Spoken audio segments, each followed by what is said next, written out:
1962, un homme a ouvert une boutique au bord d'un quai en Californie. Il ne vendait pas de télévision, pas de réfrigérateur, pas de choses que les Américains connaissaient déjà. Il vendait des lanternes en bambou du Japon, des tapis brodés à la main du Mexique, des rideaux de perles d'Inde, des choses que personne n'avait jamais vues dans un magasin américain. Les gens faisaient la queue pour entrer. 60 ans plus tard, Pier Union Empire comptait plus de 900 magasins à travers l'Amérique du Nord. Des millions de familles avaient décoré leurs salons, leurs chambres, leurs tables de dîner avec ce qu'elles y avaient trouvé. L'odeur des bougies à la cannelle et au bois de santal était devenue l'odeur de chez soi. Des générations entières avaient grandi avec cette enseigne comme repère. Puis, en février 2020, avant même que la pandémie soit officiellement déclarée, Pierre Hearn a déposé le bilan. 17 000 employés, disparus. Comment une marque qui avait survécu à 60 ans de crise, de récession et de révolution commerciale a-t-elle pu s'effondrer exactement au moment où l'Amérique avait le plus besoin de son foyer? C'est cette histoire-là qu'il faut raconter. En 1962, l'Amérique était prospère. Les banlieues poussaient comme des champignons après la pluie. Les familles emménageaient dans des maisons neuves, achetaient des meubles neufs, remplissaient leurs salons avec les mêmes canapés, les mêmes lampes, les mêmes rideaux que leurs voisins. Le catalogue Sears dictait le goût de toute une nation. L'uniformité était confortable. L'uniformité était américaine. C'est dans ce contexte qu'un homme du nom de Charles Tandy a eu une idée différente. Tandy dirigeait déjà une entreprise prospère à Fort Worth, au Texas. Une chaîne de magasins de cuir et d'artisanat appelée Tandy Corporation. Mais il avait vu quelque chose que personne d'autre ne regardait encore. Les jeunes Américains, les premiers baby boomers arrivant à l'âge adulte, ne voulaient pas les mêmes salons que leurs parents. Ils voulaient quelque chose qui leur ressemblait, quelque chose d'inattendu, quelque chose qui venait d'ailleurs. La première boutique Pierre I a ouvert ses portes à San Mateo, en Californie. L'emplacement n'était pas un hasard. San Mateo se trouvait à quelques kilomètres de San Francisco, une ville déjà tournée vers le Pacifique, vers l'Asie, vers le monde. Le nom lui-même disait tout. Pierre I, le quai numéro 1. L'endroit où les marchandises arrivaient du bout du monde. Le magasin était petit, les murs étaient encombrés de choses que les clients n'avaient jamais vues en vrai, seulement dans des livres de voyage ou des magazines. Des lanternes en papier japonais suspendues au plafond, des paniers en rotin empilés jusqu'aux étagères, des bougies d'encens dont la fumée fine montait en spirale dans l'air, des poteries peintes à la main venues du Mexique, du Maroc, des Philippines. L'odeur était la première chose que les gens remarquaient. Une odeur de bois, d'épices, de quelque chose d'indéfinissable. L'odeur du voyage, sans avoir à partir. Les premiers clients étaient des étudiants, des jeunes couples, des artistes, des gens qui voulaient un appartement qui ne ressemblait pas à une page de catalogue. Ils entraient pour regarder et repartaient les bras chargés.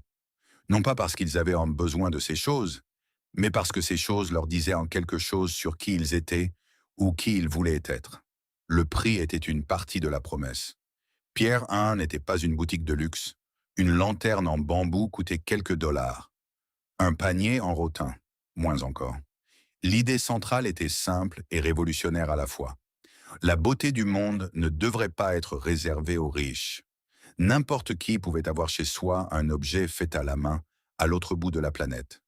N'importe qui pouvait transformer 4 murs ordinaires en quelque chose qui avait une âme.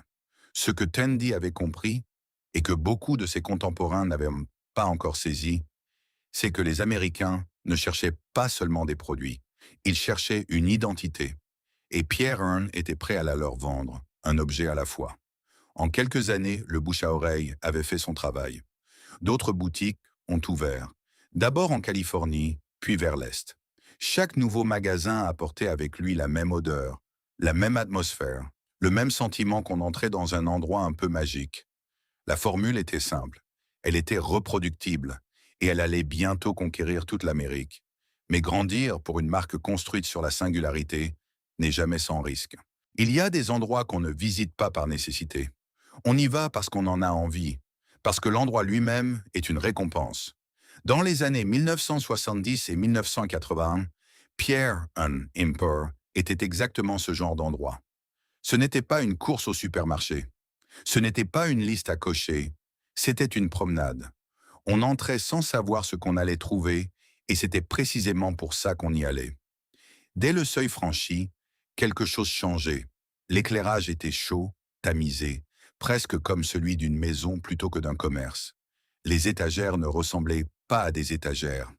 Elles ressemblaient à des marchés exotiques, à des échoppes de souks, à des entrepôts de voyageurs.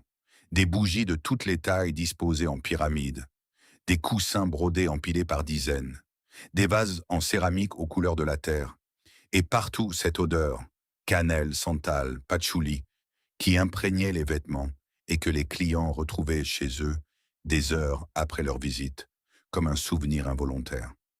Les employés connaissaient leurs produits parce qu'ils les aimaient.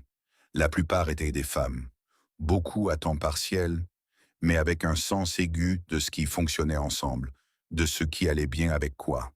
Elles ne vendaient pas, elles conseillaient. Il y avait une fierté dans ce travail qui ne s'expliquait pas seulement par le salaire. Les occasions qui amenaient les gens chez Pierre Nain étaient toujours un peu particulières. On y allait chercher un cadeau de mariage quand on ne savait pas quoi offrir. On y allait avec sa mère un samedi après-midi, sans raison précise.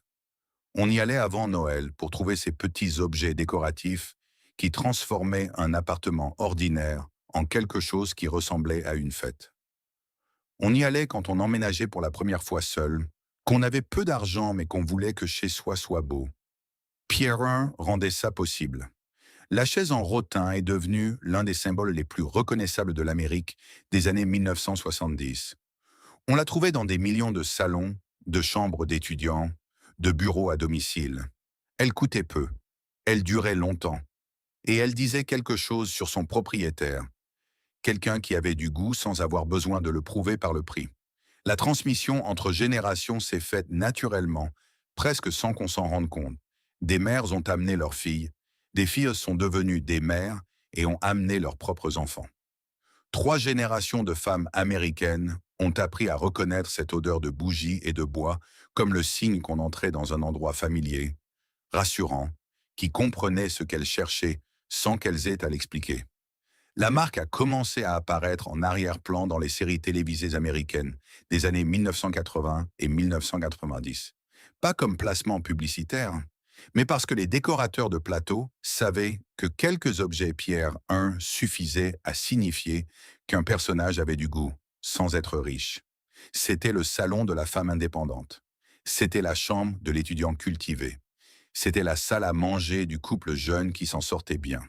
Pierre I était devenu un raccourci visuel pour une certaine idée de l'Amérique moderne. Au milieu des années 1980, la chaîne comptait plusieurs centaines de magasins et continuait de croître. Chaque nouvelle ouverture apportait avec elle la même promesse, que le monde était accessible, que la beauté n'était pas hors de portée, qu'on pouvait vivre avec des objets qui avaient une histoire, même si on n'avait jamais voyagé. Combien de mariages américains ont commencé autour d'une bougie achetée chez Pierre I? C'est une question à laquelle personne ne peut répondre avec des chiffres. Mais quiconque a vécu ces années-là connaît la réponse dans sa mémoire. L'âge d'or de Pierre I n'était pas seulement une période de croissance commerciale. C'était le moment où une marque et une génération se sont trouvées au même endroit, au même moment, avec les mêmes besoins. Les baby boomers entraînent dans l'âge adulte, fondaient des foyers, cherchaient une identité propre, distincte de celle de leurs parents. Et Pierre I était là, abordable, chaleureux, différent de tout ce qui existait autrefois. Mais les générations vieillissent, les goûts y changent.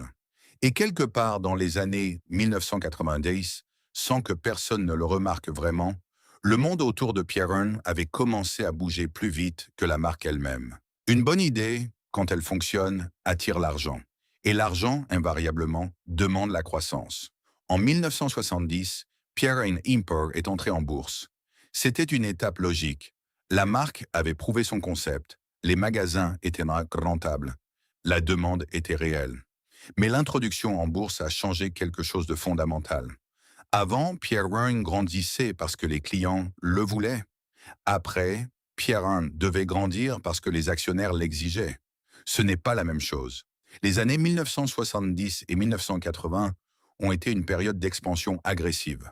La chaîne est passée de quelques dizaines de magasins en Californie à plusieurs centaines répartis dans tous les États-Unis, puis au Canada, puis dans d'autres pays.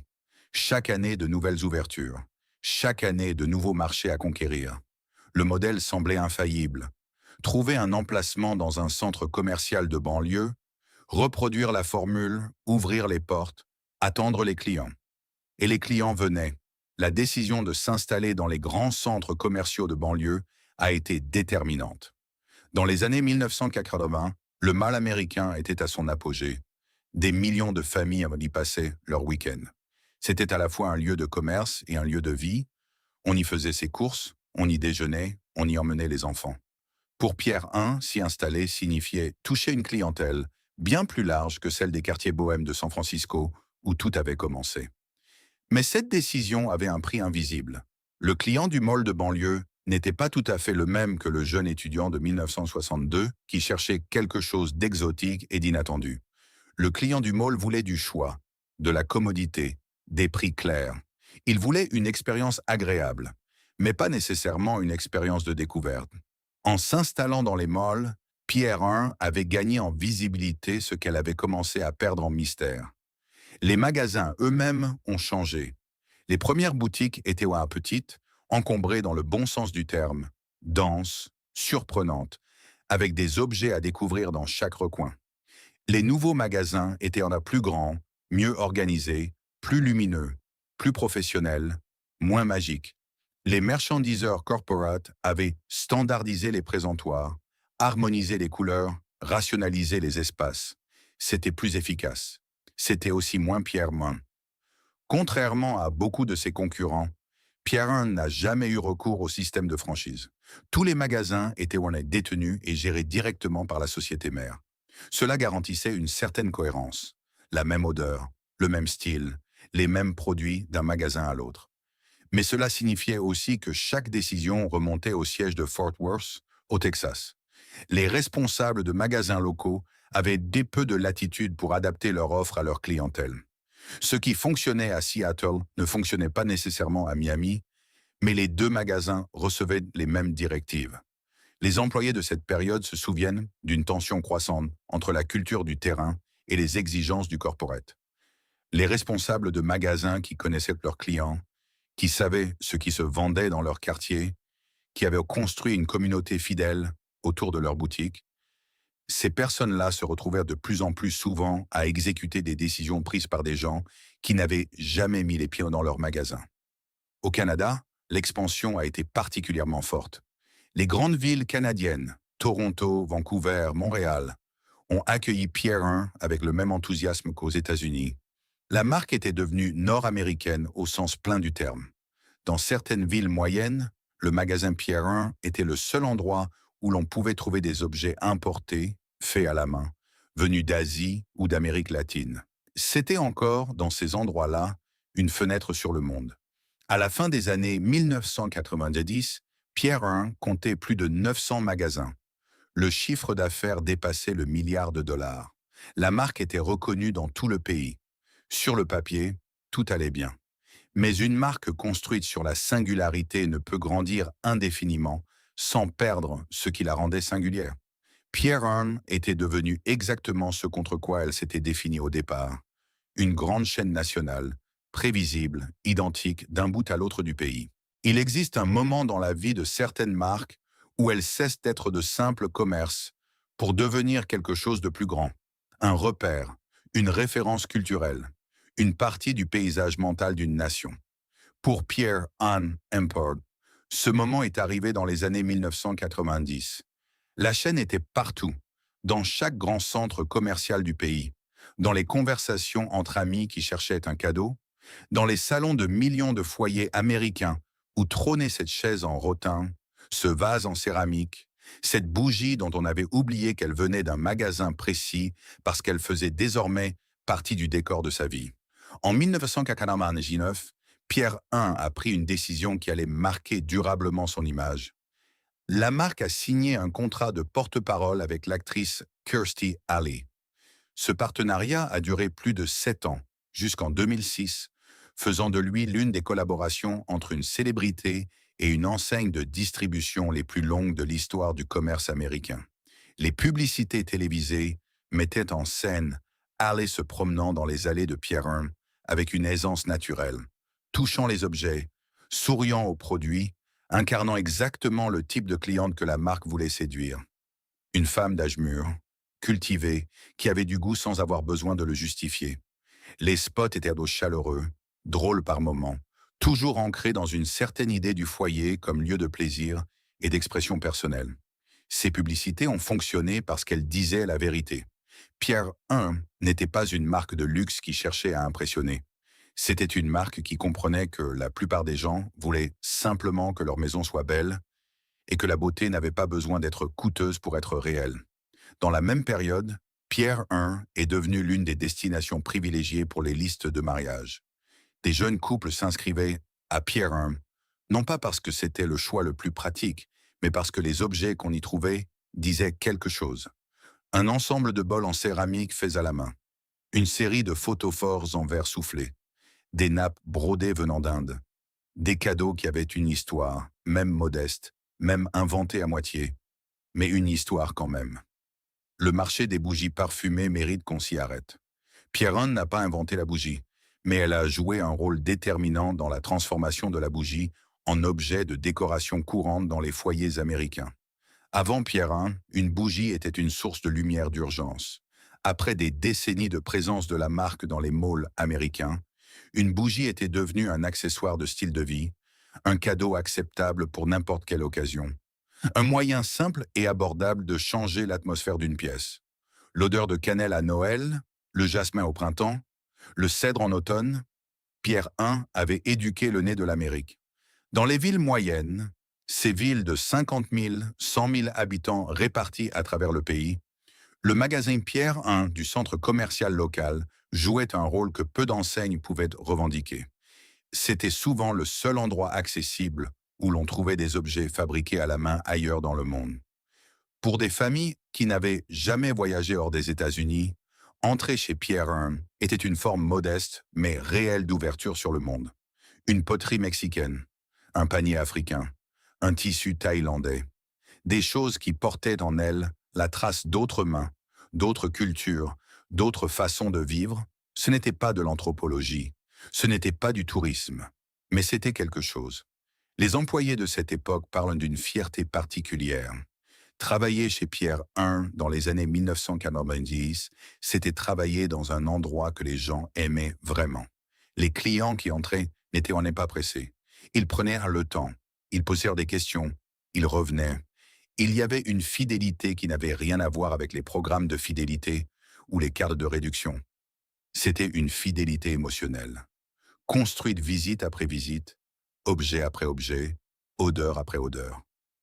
Quand une marque cesse d'être elle-même pour tenter de plaire à tout le monde, à quel moment exactement perd-elle son âme? La réponse, dans le cas de Pierre I, n'allait pas tarder à se dessiner. Parce qu'à l'aube des années 2000, quelque chose avait changé dans le commerce américain. Pas brutalement, pas d'un seul coup. En 2000, si vous aviez demandé à n'importe quel client régulier de Pierre I si la marque allait bien, la réponse aurait été oui. Les magasins étaient ouverts, les rayons étaient à plein. L'odeur était toujours là. Rien n'avait changé en apparence. C'est précisément là que résidait le problème. Parce que pendant que Pierre I continuait à faire exactement ce qu'elle avait toujours fait, le monde autour d'elle avait commencé à faire quelque chose de complètement différent. La première fissure n'est pas venue d'un concurrent direct. Elle est venue de TJ Maxx et de sa division Home Goods, qui s'est développée de manière agressive à partir du milieu des années 1990. Home Goods vendait le même type de produits que Pierre I, des objets décoratifs, des coussins, des bougies, de la vaisselle originale, mais à des prix inférieurs de 30 à 40%. Et surtout, Home Goods offrait quelque chose que Pierre I ne pouvait pas reproduire, le frisson de la chasse. Les stocks changeaient constamment. Les produits n'étaient jamais garantis d'une semaine à l'autre, et les clients développaient une relation presque addictive avec ce sentiment de trouver quelque chose d'exceptionnel à prix réduit. C'était de la découverte. Exactement ce que Pierre I avait vendu pendant des décennies, mais en version accélérée, imprévisible et moins chère. Pierre Hearn n'avait pas de réponse à ça. La deuxième fissure est venue d'Internet. Au début des années 2000, la présence en ligne de Pierre Hearn était symbolique au mieux.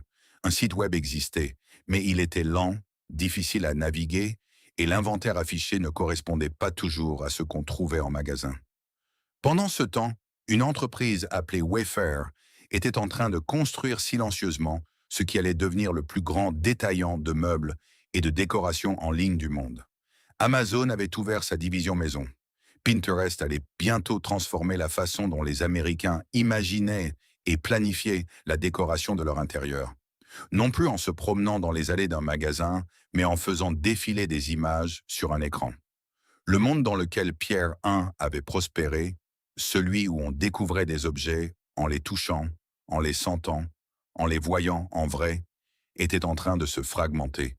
Et la marque ne semblait pas mesurer la vitesse à laquelle ce changement s'opérait. La troisième fissure était plus profonde, plus difficile à voir de l'extérieur. C'était une fissure d'identité. Tout au long des années 2000, Pierre I a progressivement élargi sa gamme de produits. Des meubles plus grands, des articles de cuisine, des textiles de maison plus courants. L'intention était logique. Offrir plus, attirer plus de clients, augmenter le panier moyen. Mais le résultat a été l'inverse de ce qu'on espérait. En essayant de vendre de tout, Pierre I avait dilué ce qu'elle savait faire mieux que quiconque. Elle n'était plus l'endroit où on trouvait des objets inattendus venus du monde entier. Elle était devenue un magasin de décoration parmi d'autres. Ni le moins cher, ni le plus original, ni le plus pratique. Les clients fidèles l'ont remarqué avant que les dirigeants ne l'admettent. Dans un magasin du Missouri, une responsable qui travaillait pour la chaîne depuis 15 ans a commencé à noter vers 2008 que ses meilleures clientes revenaient moins souvent. Non pas parce qu'elles étaient mécontentes, mais parce qu'il n'y avait plus vraiment de raison urgente de revenir. L'assortiment ne surprenait plus. Les nouveautés ressemblaient aux anciens produits. La magie de la découverte s'était émoussée. Elle a remonté cette information à sa direction régionale. La direction régionale l'a transmise au siège. Et au siège de Fort Worth, on a répondu avec de nouveaux présentoirs et une campagne de marketing saisonnière. Ce n'était pas la bonne réponse. La quatrième fissure concernait l'immobilier. Pendant les années de croissance, Pierre I avait signé des centaines de baux commerciaux à long terme dans des centres commerciaux à travers tout le pays. Ces contrats avaient été négociés à une époque où les malls étaient pleins et les loyers élevés reflétaient une réalité commerciale solide. Mais à partir du milieu des années 2000, la fréquentation des centres commerciaux américains a commencé à décliner. Lentement d'abord, puis de plus en plus vite. Pierre I se retrouvait lié par des baux coûteux dans des endroits qui attiraient de moins en moins de monde. Et elle ne pouvait pas en sortir sans payer des pénalités considérables. C'était un piège que la marque avait elle-même construit, brique par brique, pendant ces années de prospérité. En 2007, la récession mondiale a frappé. Les consommateurs américains ont réduit leurs dépenses discrétionnaires et la décoration intérieure est, par définition, discrétionnaire. Pierre I a encaissé le coup avec les autres. Mais là où certains concurrents ont utilisé la crise pour se réinventer, pour réduire leur empreinte, pour investir dans leur présence numérique, Pierre I a attendu que la tempête passe. La tempête est passée, mais Pierre I n'était plus tout à fait la même de l'autre côté. Combien de temps une marque peut-elle vivre sur la fidélité de ses clients avant que cette fidélité ne se transforme en simple habitude et l'habitude en indifférence? En 2012, les signaux d'alarme étaient un peu visibles pour quiconque voulait les voir. Les ventes par magasin stagnaient, la part de marché reculait. Une nouvelle génération de consommateurs, les millennials, entrait dans l'âge de la décoration intérieure. Et cette génération-là n'avait pas grandi avec l'odeur des bougies Pierre I. Elle avait grandi avec Instagram, Pinterest et la livraison gratuite en 2 jours. Le chapitre suivant de l'histoire de Pierre I allait se passer dans les salles de réunion de Fort Worth, et les décisions qui y seraient prises allaient sceller le destin de la marque. Il existe dans l'histoire de chaque grande entreprise en déclin un moment précis où les dirigeants savent. Pas une intuition vague, pas une inquiétude générale, une certitude. Le moment où les chiffres sur la table ne laissent plus de place à l'interprétation optimiste. Pour Pierre Import, ce moment est arrivé quelque part entre 2015 et 2017. Et ce qui s'est passé ensuite a tout aggravé. En 2015, les résultats financiers de Pierre 1 ont commencé à se dégrader de manière visible. Les ventes comparables, l'indicateur clé du commerce de détail, qui mesure la performance des magasins ouverts depuis plus d'un an, reculaient trimestre après trimestre. Le cours de l'action, qui avait atteint près de 22 dollars en 2013, avait commencé une descente qui ne s'arrêterait plus. Les analystes posaient pas des questions. Le conseil d'administration s'agitait. Et dans les magasins, les employés qui travaillaient là depuis 10, 15, 20 ans regardaient les plannings se réduire et les heures de travail diminuer sans qu'on leur explique vraiment pourquoi. Alex Smith, qui dirigeait Pierre Hearn depuis 2007, a tenté plusieurs ajustements. Fermeture de quelques dizaines de magasins les moins performants, réduction des coûts opérationnels, tentative d'amélioration du site web. Ces mesures étaient raisonnables. Elles étaient aussi insuffisantes, trop prudentes, trop lentes, trop attachées à l'idée que le problème était conjoncturel plutôt que structurel. Smith a quitté ses fonctions en 2017, laissant derrière lui une entreprise qui avait perdu plusieurs années précieuses sans avoir résolu aucun de ses problèmes fondamentaux. Son successeur allait faire bien pire. Alasdair James a pris la tête de Pierre 1 en 2017. Il venait de l'extérieur du secteur de la décoration. Une décision du conseil d'administration qui voulait un regard neuf, une énergie différente, quelqu'un qui ne soit pas prisonnier des habitudes de la maison. James avait une vision claire et ambitieuse. Repositionner Pierre 1 pour séduire les millénials. Moderniser l'esthétique. Rendre la marque plus jeune, plus épurée, plus en phase avec les tendances que les trentenaires suivaient sur Instagram. Sur le papier, l'intention n'était pas absurde. Les millénials constituaient la prochaine grande vague de consommateurs de décoration intérieure. Il fallait les atteindre. Dans la réalité, l'exécution a été catastrophique. Pour attirer les jeunes consommateurs, James a modifié l'assortiment de produits. Les objets exotiques et colorés qui avaient fait la réputation de Pierre 1, les poteries vives, les textiles brodés, les lanternes ornementées, ont été progressivement remplacés par des produits plus neutres, plus minimalistes, plus conformes aux palettes beige et blanc cassé qui dominaient les comptes Instagram de décoration en 2017. Le résultat était propre, il était tendance, et il était absolument indiscernable de ce qu'on trouvait chez des dizaines d'autres enseignes. Les clients fidèles de Pierre 1, ces femmes de 45, 55, 60 ans qui venaient depuis des décennies, sont entrées dans les magasins rénovés et n'ont pas reconnu ce qu'elles aimaient. Les couleurs chaudes avaient disparu. L'exubérance avait cédé la place à la retenue. L'odeur était toujours là, mais le reste avait changé et elles sont reparties, souvent sans acheter, et beaucoup ne sont pas revenus. Les millénials que la marque cherchait à séduire, quant à eux, n'ont pas davantage adopté le nouveau Pierre 1. Non pas parce que les produits étaient mauvais, mais parce que les millénials achetaient sur Wayfair, sur Amazon, sur des boutiques indépendantes trouvées sur Instagram. Ils n'allaient pas dans les centres commerciaux de la même façon que la génération précédente.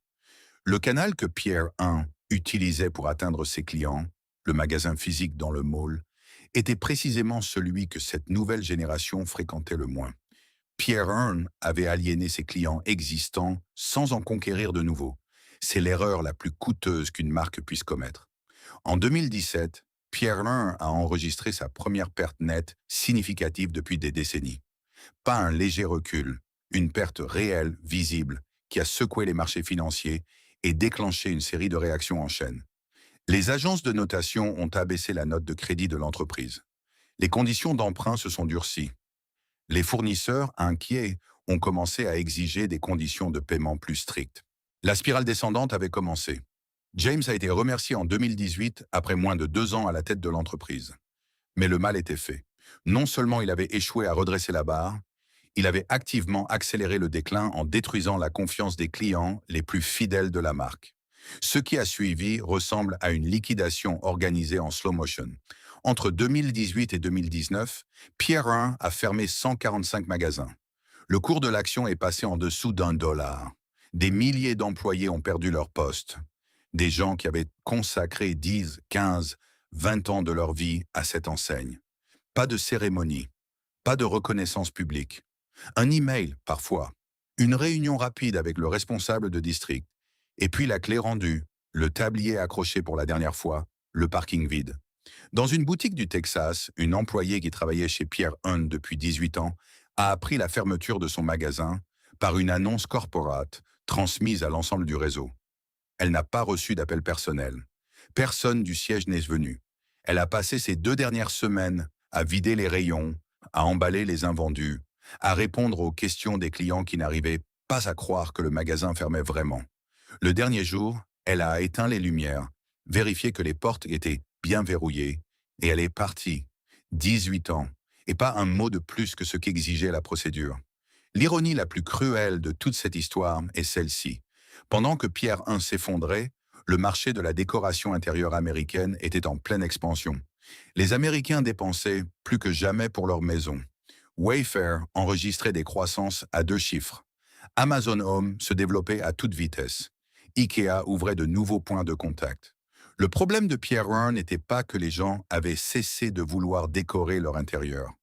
Le problème était que Pierre I avait cessé de savoir qui elle était et que, pendant ce temps, d'autres avaient appris à répondre à ce besoin mieux qu'elle. Qui était responsable? Les dirigeants qui avaient refusé d'investir dans le numérique quand il en était encore temps? Le conseil d'administration qui avait approuvé un repositionnement mal conçu? Les actionnaires qui avaient exigé une croissance trimestrielle d'une marque dont la force résidait dans la lenteur, dans la fidélité, dans l'accumulation patiente de confiance? La réponse est probablement tous.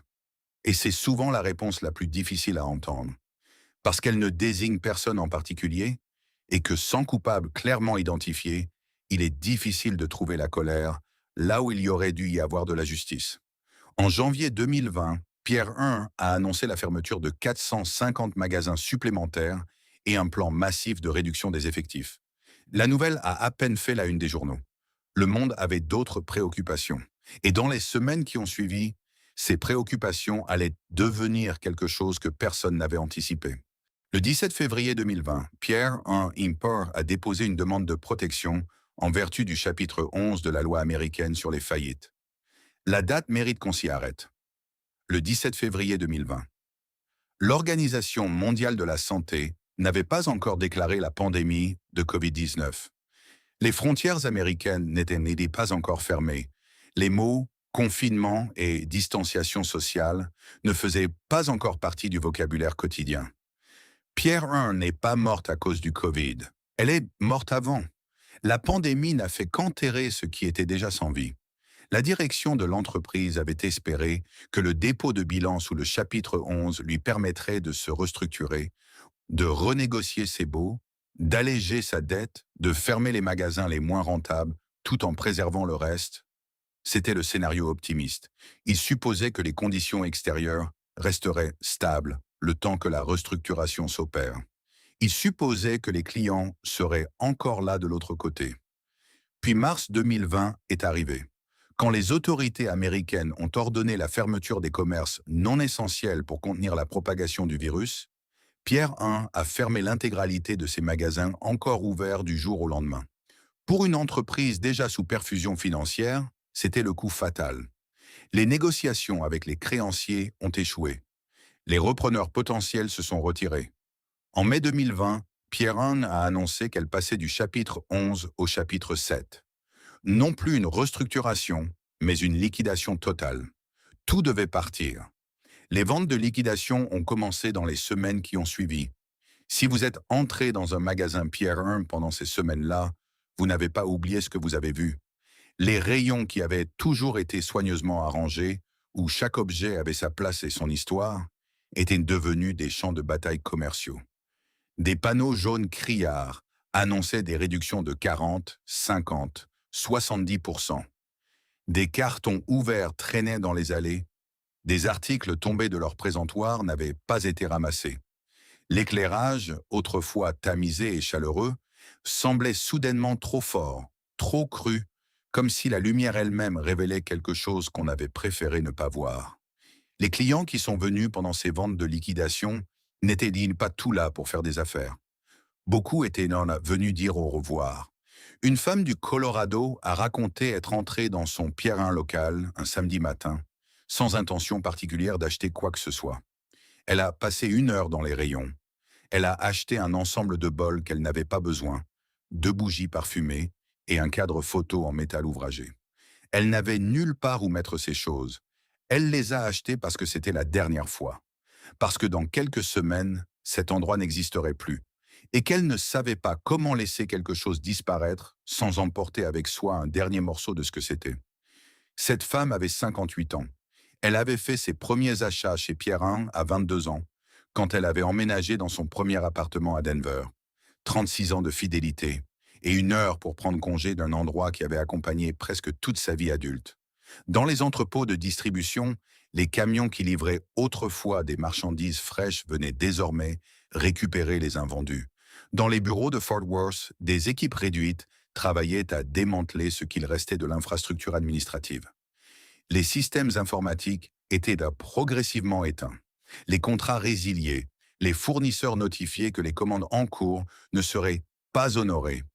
Pour les 17 000 employés qui avaient encore un poste au moment du dépôt de bilan, la nouvelle de la liquidation est arrivée de différentes façons. Certains ont appris la nouvelle par un email corporate, d'autres par les médias locaux, avant même d'avoir été contactés officiellement.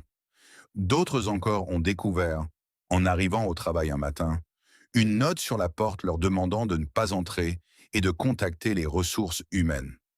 Dans un magasin de l'Illinois, une équipe de 7 personnes avait travaillé ensemble pendant plusieurs années. Elles avaient traversé les restructurations de 2018 et 2019, les réductions d'heures, les changements de management.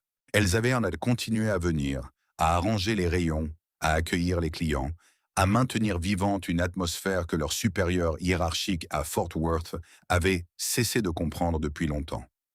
Quand la fermeture définitive a été annoncée, elles ont appris qu'elles n'auraient droit à aucune indemnité de départ. La procédure de faillite faisait d'elles des créancières ordinaires, quelque part dans la longue liste de ceux qui attendaient d'être remboursés sur ce qu'il resterait des actifs liquidés. Il ne resterait pas grand-chose. Les baux commerciaux, les équipements, les stocks, les droits sur la marque, tout a été mis en vente. En août 2020, une société appelée Retail E-Commerce Ventures a acquis les droits sur le nom Pier 1 Imports, son site web et sa base de données clients pour un montant de 21 millions de dollars. Retail E-Commerce Ventures était spécialisée dans le rachat de marques défuntes. Elle possédait déjà les noms de Dress Barn, Linens and Things et plusieurs autres enseignes disparues. Le modèle était simple: acheter le nom, relancer un site de vente en ligne, espérer que la nostalgie du consommateur se transforme en revenu. Pierrearm.com a rouvert quelques mois plus tard. Pas de magasin, pas d'employés en tablier, pas d'odeur de cannelle à l'entrée, un site web avec des produits de décoration que n'importe qui pouvait commander en ligne, des produits qui n'avaient plus rien de particulier, plus rien qui rappelait ce que Pierre I avait été. Le nom existait encore. La marque, elle, était morte. Les centres commerciaux qui hébergeaient des magasins Pierre I ont souffert doublement. D'abord parce que Pierre I était souvent une enseigne encre qui attirait du trafic vers d'autres commerces environnants. Quand les portes de Pierre I ont fermé définitivement, les clients qui venaient au mall pour Pierre I avaient une raison de moins d'y venir. Dans plusieurs villes de taille moyenne, la fermeture de Pierre I a accéléré un déclin commercial que le mall traversait déjà, mais qui s'est soudainement approfondi.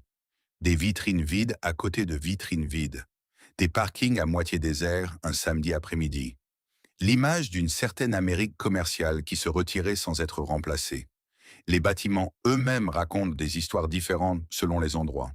Certains ont été repris par d'autres enseignes, des salles de fitness, des magasins de déstockage, des écoles de yoga. D'autres sont restés vides pendant des mois, parfois des années, leurs façades recouvertes de papier craft de l'intérieur, leurs enseignes progressivement décolorées par le soleil. Dans quelques rares cas, les bâtiments ont été démolis pour laisser place à autre chose. Des entrepôts de livraison, souvent. La logistique du commerce en ligne occupant désormais les espaces que le commerce physique avait abandonnés. Quand les dernières caisses ont été fermées, quand les derniers employés ont rendu leurs clés, quand les derniers camions de liquidation sont repartis avec ce qui restait. Qu'est-ce qui a réellement disparu ce jour-là? Une chaîne de magasins en difficulté financière, certainement, mais aussi quelque chose d'autre. L'idée qu'on pouvait entrer dans un endroit sans savoir ce qu'on allait trouver, qu'on pouvait passer 1 heure à toucher des objets venus de partout dans le monde, qu'on pouvait repartir avec quelque chose de petit et de beau qui ferait que le soir, en rentrant chez soi, l'appartement semblerait un peu différent, un peu mieux, un peu plus soi. Cette chose-là n'a pas de ligne dans les bilans comptables. Elle n'apparaît dans aucun rapport de liquidation. Mais elle manque quand même. Quand une grande enseigne disparaît, le marché ne pleure pas longtemps. Il s'adapte, il redistribue, il continue. Les clients de Pierre Hein n'ont pas cessé de décorer leur maison. Ils ont simplement commencé à le faire ailleurs. Chez Wayfair, qui a enregistré une croissance de 67% en 2020, l'année même où Pierre Hein mourait. Chez Home Goods, dont le nombre de magasins a continué d'augmenter pendant toute la période de déclin de son ancien concurrent. Sur Amazon, où une recherche de vases en céramique fait main renvoie aujourd'hui des milliers de résultats livrables en 2 jours. Le marché a absorbé Pierre Hein sans même marquer une pause. Ce qui n'a pas été absorbé, en revanche, c'est l'expérience. Wayfair vend des objets de décoration. Amazon vend des objets de décoration. Home Goods vend des objets de décoration. Mais aucun d'entre eux ne vend ce que Pierre Hein vendait vraiment. Ce mélange particulier d'odeurs, de lumière tamisée, de surprise et de familiarité qui faisait que passer 1 heure dans ces rayons était une forme de plaisir en soi, indépendamment de ce qu'on achetait ou non. Ce type d'expérience n'a pas de successeur direct. Il a simplement disparu. La tentative de renaissance de Pierre-Hein.com sous Retail et Commerce Ventures n'a pas tenu ses promesses. Le site a fonctionné quelques années, proposant des produits de décoration génériques sous le nom d'une marque qui avait autrefois signifié quelque chose. Les anciens clients qui s'y sont aventurés ont rapidement compris que le nom était tout ce qui restait. Aucune odeur de cannelle ne traversait l'écran. Aucune surprise ne les attendait au détour d'une allée virtuelle. Retail et Commerce Ventures a finalement déposé le bilan à son tour en 2023, emportant avec elle les derniers vestiges numériques de plusieurs marques rachetées, dont Pierre Hein. Le nom a été vendu une nouvelle fois dans une indifférence quasi totale. Les communautés qui avaient le plus dépend de Pierre Hein ont ressenti la disparition différemment selon leur situation. Dans les grandes métropoles, d'autres options existaient, des boutiques indépendantes, des marchés de créateurs, des enseignes spécialisées qui offraient une expérience comparable, parfois supérieure. Mais dans les villes moyennes, dans ces communautés de 50 ou 100 000 habitants où le mal local était encore le centre névralgique du commerce, la fermeture du Pierre Hein a laissé un vide qui n'a jamais vraiment été comblé. Ce vide n'était pas seulement commercial, il était aussi social, un lieu de rendez-vous informel, un endroit où l'on se croisait, où l'on passait du temps sans but précis, avait disparu sans être remplacé par quoi que ce soit d'équivalent. Pour les anciens employés, les trajectoires ont été diverses. Certains ont trouvé des postes chez des concurrents, Home Goods, World Market, Target, en emportant avec eux une expertise réelle du merchandising et du conseil client. D'autres, plus âgés, avec 15 ou 20 ans d'ancienneté chez Pierre Hein, ont eu plus de difficultés. Le marché du travail dans le commerce de détail physique était en contraction généralisée. Les compétences acquises dans un magasin de décoration n'étaient même pas facilement transférables vers le commerce en ligne. Et les indemnités que la procédure de faillite leur avait promises, ou plutôt n'avaient pas promises, n'ont jamais compensé ce qu'ils avaient perdu. Il y a une leçon industrielle dans l'histoire de Pierre Hein que le secteur du commerce de détail a mis du temps à formuler clairement, mais qui est aujourd'hui une évidence. Quand une marque est construite sur une expérience sensorielle et émotionnelle, elle ne peut pas se contenter de transférer ses produits en ligne. L'expérience est le produit. Pierre Hein ne vendait pas des bougies et des coussins. Elle vendait le plaisir de les découvrir dans un environnement qui avait été pensé pour créer ce plaisir. Retirer cet environnement et ne garder que les objets, c'était retirer la musique d'un concert et ne garder que les paroles. La leçon pour les enseignes physiques survivantes est double. D'abord que la différenciation par l'expérience n'est pas un luxe. C'est la seule raison valable pour laquelle un consommateur va se déplacer physiquement plutôt que de commander depuis son canapé. Ensuite, que cette différenciation doit être défendue activement, à chaque saison, contre chaque pression de réduction des coûts, contre chaque tentation de banalisation. Le jour où un magasin ressemble à tous les autres magasins, il a perdu sa raison d'être. L'ironie finale reste douloureuse à considérer. En 2020 et 2021, pendant les confinements successifs, les Américains ont dépensé des sommes records pour la décoration de leur intérieur. Confinés chez eux, ils ont repeint leurs murs, réorganisé leurs salons, acheté des tapis et des coussins et des bougies en quantité qu'ils n'auraient jamais imaginé en temps normal. C'était exactement le marché que Pierre I avait cultivé pendant 60 ans. Et Pierre I n'était plus là pour en profiter. Qu'est-ce qu'on perd quand disparaît un endroit où l'on n'allait pas par nécessité, mais parce qu'on aimait y être? Cette question dépasse Pierre I. Elle concerne tous les espaces commerciaux qui ont fonctionné comme des lieux de vie autant que des lieux de vente, et qui disparaissent les uns après les autres, remplacés par des interfaces numériques efficaces et sans âme. La réponse n'est pas simple, mais le fait qu'on continue à se la poser dit quelque chose d'important sur ce que ces endroits représentaient vraiment. C'était un samedi après-midi. Pas de raison particulière d'y aller, juste l'envie. On se garait dans le parking du mall, on poussait la porte, et avant même que les yeux aient eu le temps de s'ajuster à la lumière tamisée, le nez avait déjà reconnu l'endroit. Cette odeur, cannelle, santal, quelque chose d'indéfinissable qui venait de partout et de nulle part à la fois, était la même qu'il y a 10 ans, qu'il y a 20 ans. Elle vous accueillait comme une vieille connaissance. Les allées n'étaient pas larges. On se croisait, on se souriait, on s'excusait pour pas grand-chose. Des femmes s'arrêtaient devant un coussin, le retournaient, le posaient, le reprenaient. Des couples débattaient à voix basse de la couleur d'un vase. Une grand-mère expliquait à sa petite fille pourquoi cette bougie-là sentait Noël. Personne n'était pressé. C'était une des rares choses dans la vie moderne où personne n'était pressé. On prenait un objet, on le posait, on en prenait un autre, on finissait par repartir avec quelque chose qu'on n'avait pas prévu d'acheter, un cadre, une nappe, un ensemble de petits photophores en verre, et on ne regrettait pas, parce que l'objet n'était pas vraiment le but. Le but, c'était d'avoir été là. Pierre Empors a vendu des objets pendant 60 ans, mais ce n'est pas pour les objets qu'on s'en souvient. Ce dont on se souvient, c'est de ce que ces objets permettaient. Ils permettaient à une jeune femme qui emménageait seule pour la première fois de transformer 4 murs vides en quelque chose qui lui ressemblait sans avoir besoin d'un grand budget ou d'un décorateur d'intérieur.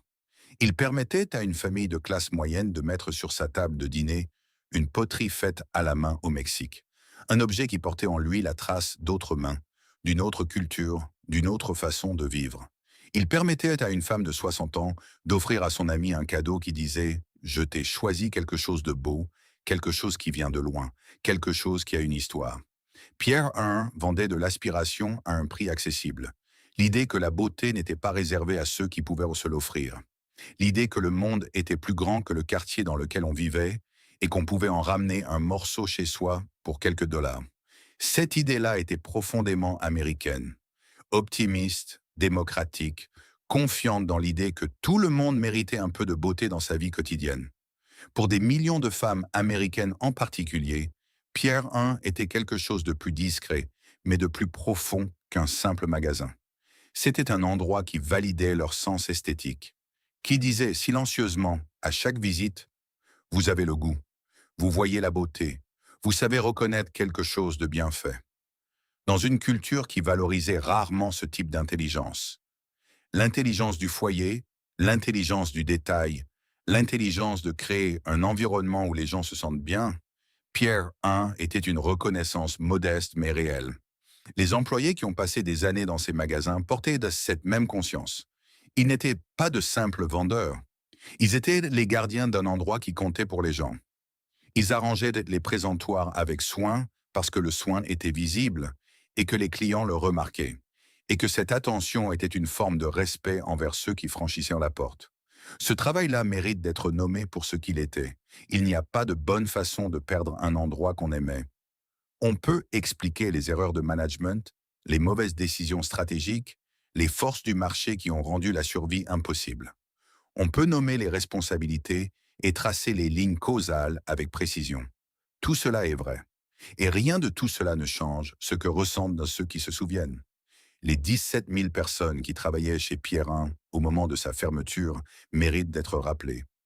Pas comme une statistique dans un rapport de faillite, comme des gens qui se levaient chaque matin pour aller ouvrir un endroit que d'autres aimaient, qui arrangeaient les bougies, qui conseillaient les clients indécis, qui maintenaient vivante une atmosphère que leurs employeurs avaient cessé de comprendre bien avant eux. Ils ont tenu plus longtemps que la marque elle-même ne le méritait. Et les clients, ceux qui se souviennent de leur première visite, ceux qui ont acheté leur premier objet décoratif là, ceux qui ont offert un cadeau emballé dans ce papier de soie particulier, ceux qui ont retrouvé l'odeur des bougies des années après et ont pensé à autre chose sans savoir exactement pourquoi. Ils n'ont pas tort de ressentir quelque chose. Ce qu'ils ressentent est réel. Ce qu'ils ont perdu est réel.